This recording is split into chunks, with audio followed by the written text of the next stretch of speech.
لیکن ایک بوڑھی سی اماں مدینہ شریف میں، سادی بالکل اور ان پڑھ بھی جملے پنجابی کے بھی ٹھیک نہیں ادا کرنے آتے. میں حضور کی بارگاہ کی حاضری دے کے آ رہا تھا تو بالکل باہر نہ مسجد نبوی شریف کے جنگلے سے باہر نکل کے وہ بوڑھی اماں، سادے سے کپڑے، پنجاب کی تھی، کسی گاؤں کی تھی، اور عمر بھی بہت زیادہ تھی.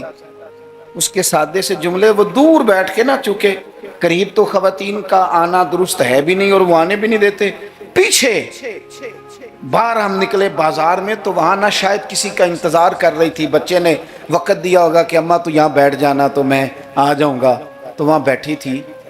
چلیں، میں نے بھی بہت سارے نعتیں سنی ہیں الحمدللہ، سنتے رہیں گے جب تک زندہ ہیں، پر اس بوڑھی اماں کے نا دو جملے، دو فکرے، پھٹ گیا میرا کلیجہ اور کئی دن میں روتا رہا.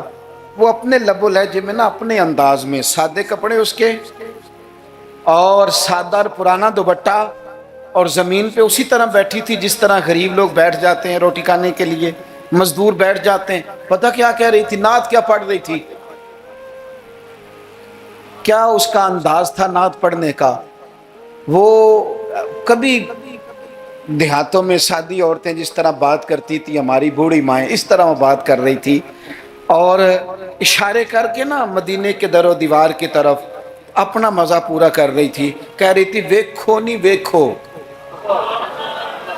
اس کا لہجہ ہے، ادھار لے کے بات کر رہا ہوں، اس کا لہجہ ہے، اس کی بات ہے، اور شعر میں وزن کیسا ہے اور جملے کی ترتیب کیسی ہے یہ شاعر بتائیں گے.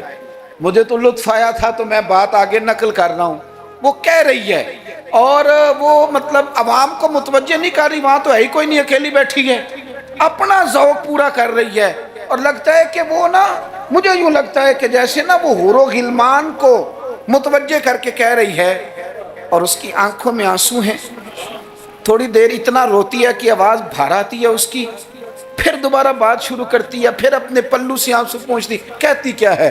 کہتی ہے ویکھو نی ویکھو کڈے کرم کمائے سوں، میرے جے گندے مندے بھی در تے بلائے سوں. اب ویکھو نہیں ویکھو، ویکھو نہیں ویکھو کڈے کرم کمائے سوں، اب میرے جے گندے مندے بھی در تے بلائے سوں. تھوڑا چاچ جانا چاہیے حضور سے پیار کرنے کا، تھوڑا نا چاچ جانا چاہیے، تھوڑا طریقہ ہونا چاہیے. اس کے لیے مہنگی محفل کی ضرورت نہیں، اس کے لیے ذرا ذوق کی ضرورت ہے.